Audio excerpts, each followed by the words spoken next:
দেখো বন্ধুরা, এই যে হচ্ছে আমার পাগলা ভোলা। পাগলা ভোলাকে আমি কোথা থেকে এনেছি বলো তো?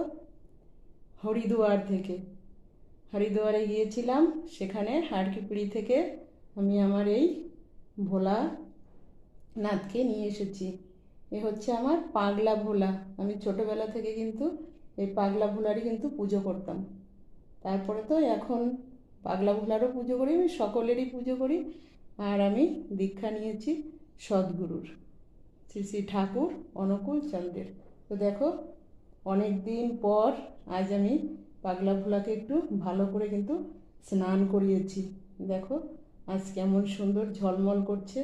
সময়ই হয় না জানো তো, খুব সকাল সকাল বৌমা পুজোটা দেয়, তো আমাকে অন্য দিকটা দেখতে হয়।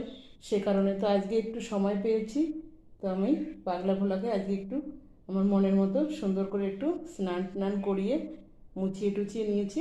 এখন পুজো করব। তো তোমাদের কেমন লাগলো আমার ভোলানাথকে? দেখো তো